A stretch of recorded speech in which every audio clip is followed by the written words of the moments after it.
بالله من الشيطان الرجيم بسم الله الرحمن الرحيم يا أيها الذين آمنوا إذا ناجيتم الرسول فقدموا بين يدي نجواكم صدقة ذلك خير لكم وأطهر فإن لم تجدوا فإن الله غفور رحيم أشفقتم أن تقدموا بين يدي نجواكم صدقات فإذ لم تفعلوا وتاب الله عليكم فأقيموا الصلاة وآتوا الزكاة وأطيعوا الله ورسوله والله خبير بما تعملون صدق اللہ العظیم۔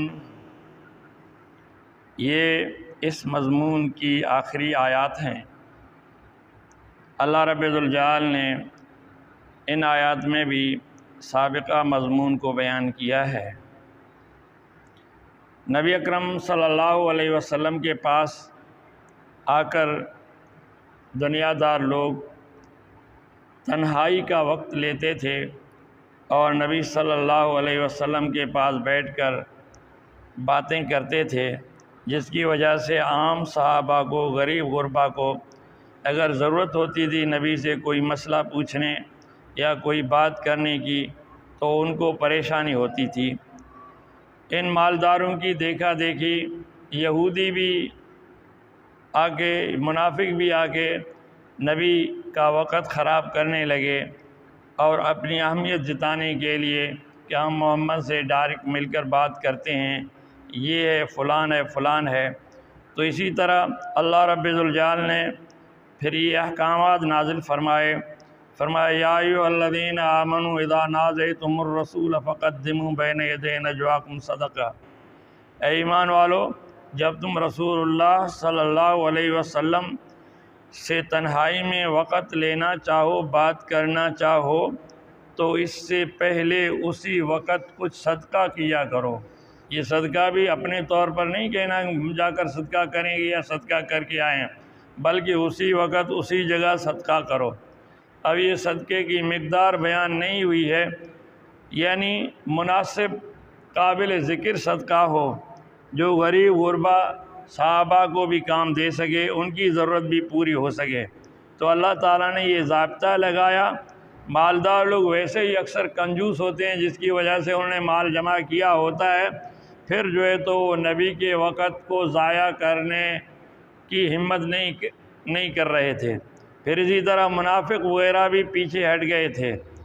اور اس حکم کے بعد کچھ مخلص صحابہ کو جو غریب تھے، نبی سے کوئی تنہائی میں بات چیت کرنی ہوتی یا کوئی گھریلو مسئلہ ڈسکس کرنا ہوتا جو عام لوگوں کے سامنے وہ بیان نہیں کر سکتے تھے، تو پریشانی ہونے لگی کہ اب کہاں سے صدقہ کریں۔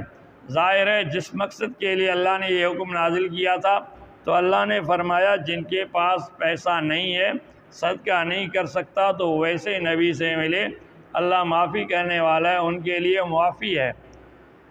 اس کے بعد کچھ وقت کے بعد جب ان کا یہ سلسلہ رک گیا تو اللہ نے یہ حکم ختم کیا۔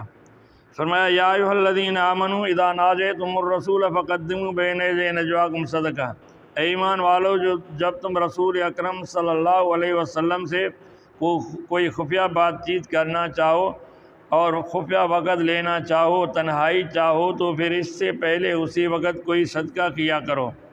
ذالک خیر لکم وأطہر، یہ تمہارے لیے اچھا ہے اور پاکیزگی ہے۔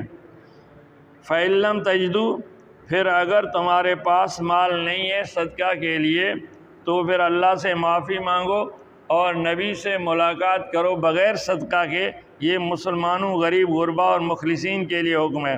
فإن اللہ غفور رحیم، بے شک اللہ تعالیٰ بخشنے والے اور رحم کرنے والے ہیں۔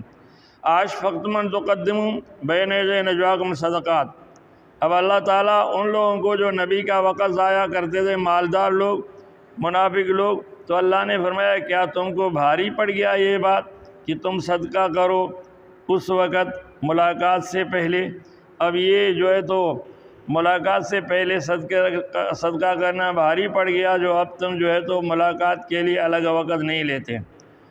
فَإِذْ لَمْ تَفْعَلُوا، پھر اگر تم نہیں کرتے، وَتَابَ اللَّهُ عَلَيْكُمْ، پھر اگر آئندہ تم نے ایسا نہیں کیا، یعنی ناجائز اور فضول وقت نہ لیا، اور جو ہے تو ضرورت کے حساب سے وقت لیا اور زیادہ وقت ضائع نہیں کیا جو دوسروں کی حق طلبی نہیں ہوگی، تو پھر اللہ تعالیٰ سے توبہ کرو اور اللہ تعالیٰ تمہاری توبہ قبول کریں گے۔ اب جو ہے تو اگر صدقہ نہیں کر رہے ہو، یہ حکم نہیں ہے، تو پھر آگے اور نیکیاں ہیں اور فرائض ہیں۔ فَأَقِیمُوا الصَّلَاةَ وَآتُوا الزَّکَاةَ، پھر نماز قائم کرو اور زکوٰۃ ادا کرو۔ وَأَطِیعُوا اللَّهَ وَرَسُولَهُ، اللہ اور اس کے رسول کی اطاعت کرو، ان کا حکم مانو۔ وَاللَّهُ خَبِیرٌ بِمَا تَعْمَلُونَ، تم جو کچھ کر رہے ہو اللہ تعالیٰ کو معلوم ہے۔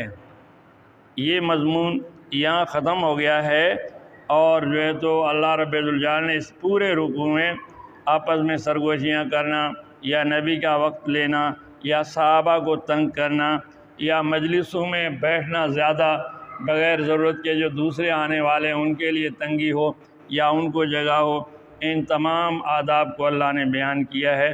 اللہ تعالی ہمیں سمجھنے اور عمل کرنے کی توفیق عطا فرمائے۔ وآخر دعوانا الحمدللہ رب العالمین۔